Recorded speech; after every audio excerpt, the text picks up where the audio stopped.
Hello दोस्तों, आपका मेरे चैनल में स्वागत है। आज की कहानी है परीक्षित के जन्म की कहानी। परीक्षित के जन्म की कथा महाभारत के युद्ध के समय की है। जब द्रौपदी को इस बात की जानकारी मिली कि अश्वत्थामा ने उसके 5 बेटों की हत्या कर दी है तो उसने अनशन करने की ठान ली। द्रौपदी ने प्रण लिया कि वह अपना अनशन तभी तोड़ेगी जब तक कि अश्वत्थामा के सिर पर लगी मणि उसे नहीं मिल जाती। जब अर्जुन को इसकी जानकारी मिली तो वे अश्वत्थामा से युद्ध करने निकल गए। दोनों के बीच भयंकर युद्ध शुरू हो गया। अर्जुन को मौत के घाट उतारने के लिए अश्वत्थामा ने अपना ब्रह्मास्त्र निकाला। ये देख अर्जुन ने भी अपना बचाव करने के लिए ब्रह्मास्त्र का प्रयोग किया। तभी वहां नारद और ऋषि व्यास पहुंचे और उन्होंने ब्रह्मास्त्र का इस्तेमाल करने से मना किया। इसके बाद अर्जुन ने अपना ब्रह्मास्त्र वापस कर लिया, लेकिन अश्वत्थामा ने ऐसा नहीं किया। दरअसल अश्वत्थामा 5 पांडवों के कुल को नष्ट करना चाहता था। इसलिए उसने अपने ब्रह्मास्त्र की दिशा बदलकर अभिमन्यु की पत्नी जो कि गर्भवती थी उसकी ओर कर दिया। इस पर भगवान कृष्ण ने कहा, अभिमन्यु की पत्नी उत्तरा को परीक्षित नामक बेटे के जन्म का वरदान मिला है, इसलिए वह जरूर जन्म लेगा। अगर वह मरा हुआ भी पैदा हुआ तो मैं खुद उसे जीवनदान दूंगा और वह बड़ा होकर एक महान सम्राट बनेगा, जबकि तुम 3000 वर्ष तक इस पाप को ढोते रहोगे। साथ ही हमेशा तुम्हारे खून से बदबू आते रहेगी और वह ऐसे ही बहता रहेगा। यही नहीं, तुम हर प्रकार के बीमारियों से घिरे रहोगे। उद्धरण चिन्ह। इसके बाद अर्जुन ने अश्वत्थामा को रस्सी में बांधा और द्रौपदी के पास ले आया।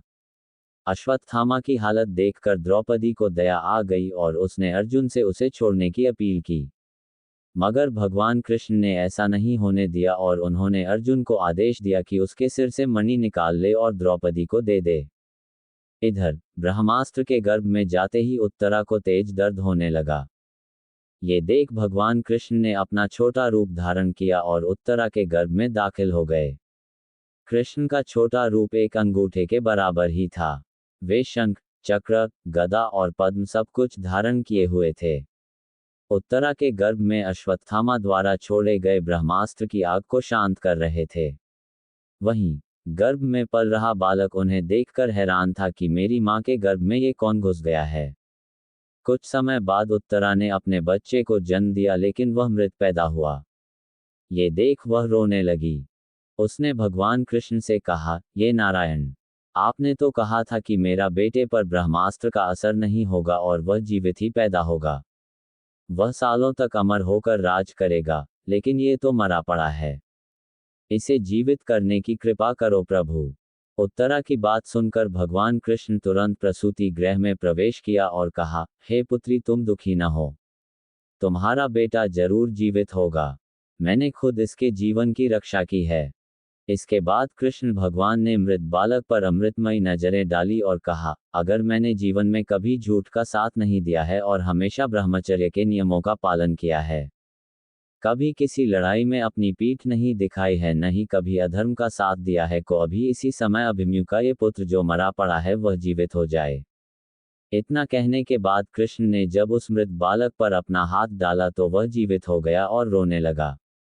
इसके बाद भगवान कृष्ण ने ब्रह्मास्त्र को वापस ब्रह्मलोक भेज दिया। ये चमत्कार देख सभी स्त्रियां आश्चर्यचकित हो गई। इसके बाद भगवान कृष्ण ने अभिमन्यु के पुत्र का नाम परीक्षित रखा। इसके पीछे का कारण था कि वह बालक कुरुकुल के नाश होने पर जन्मा था। वहीं जब युधिष्ठिर वापस आए और उन्हें बालक के जन्म के बारे में पता चला तो वे भी खुशी से झूम उठे। इस खुशी में उन्होंने हाथी, घोड़े, अन्न, गाय आदि दान दिए। इसके बाद उन्होंने ज्योतिष को बुलाया और बच्चे के भविष्य की जानकारी ली। इस पर ज्योतिषी ने कहा, यह बालक प्रभु श्री कृष्णचंद्र का भक्त कहलाएगा।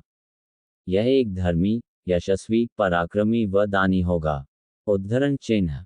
ज्योतिष ने आगे बताया कि जीवन में एक ऋषि का शाप पाकर गंगा के तट पर यह श्री शुकदेव से आत्मज्ञान की प्राप्ति करेगा। ज्योतिष की बात सुनकर युधिष्ठिर खुश हुए और उन्हें दक्षिणा देकर वहां से विदा कर दिया।